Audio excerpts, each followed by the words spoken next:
Monsieur Jean-Louis Bull, bonjour. Bonjour. Donc vous êtes chargé de mission interministérielle pour la simplification des données sociales. À vos côtés, Monsieur Jean Saffort, bonjour. Bonjour. Donc vous êtes vice-président du Conseil supérieur de l'Ordre des experts comptables. Alors ensemble, nous allons parler donc de la DSN, Déclaration sociale nominative. Dans ce cadre-là, il y a un décret qui est paru le 24 septembre dernier. Quelles en sont les modalités ?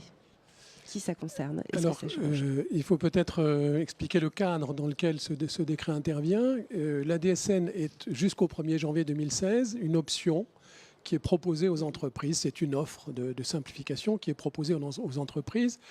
L'idée est que cette offre soit saisie progressivement et que la montée en charge de la DSN se fasse pour qu'au 1er janvier 2016, toutes les entreprises ne se précipitent pas en même temps pour adopter cette nouvelle modalité déclarative. Nous avons constaté, en observant le comportement des entreprises et puis de leurs partenaires, notamment éditeurs, que la montée en charge était moins rapide que ce que nous envisagions. Et donc, le gouvernement a décidé de créer une sorte d'obligation anticipée pour certaines entreprises qui devront adopter la DSN avant les autres, c'est-à-dire au 1er mai 2015. Alors ça concerne des entreprises de grande dimension, puisque c'est des entreprises qui acquittent plus de 2 millions d'euros de cotisations sociales à l'URSSAF. Et ça concerne des entreprises de grande dimension qui ont recours à un tiers déclarant, celles qui payent plus d'1 million de cotisations et qui, par an, et qui sont liées à un cabinet qui fait plus de 10 millions de cotisations par an également. Donc, c'est la volonté de déclencher une obligation pour un certain nombre d'entreprises, plutôt de grande dimension, avant l'échéance ultime, de façon à scander un peu la montée en charge de la DSN. D'accord. Alors, dans les faits, concrètement, quelles sont les incidences en fait, de ce décret pour les cabinets ?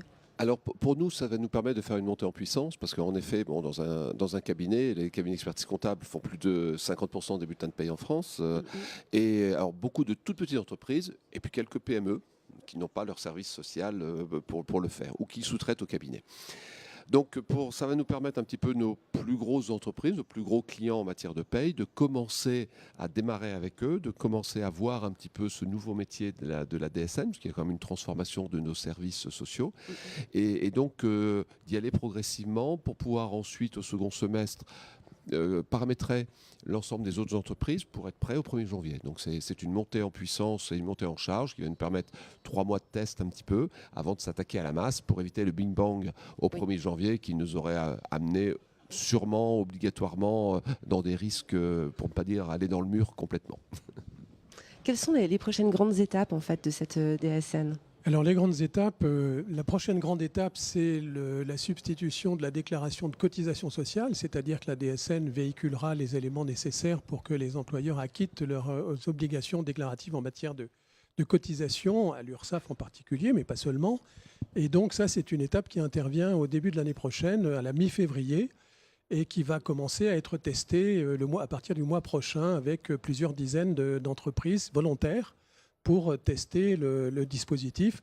Nous souhaitons évidemment qu'il soit totalement sécurisé pour ne pas engager les entreprises dans des difficultés. Donc nous n'ouvrirons cette deuxième étape que si toutes les garanties sont données, et je pense qu'elles le seront, pour que ça fonctionne correctement. Et puis l'étape finale, c'est le 1er janvier 2016, donc la substitution par la DSN de la déclaration annuelle de données sociales, qui est une déclaration importante en nombre de données à fournir, qui en général représente une charge également très importante pour les déclarants, et donc qui sera remplacée par la totalisation de ce flux mensuel qui sera porté par la DSN. Donc c'est une simplification radicale qui interviendra en fin de période.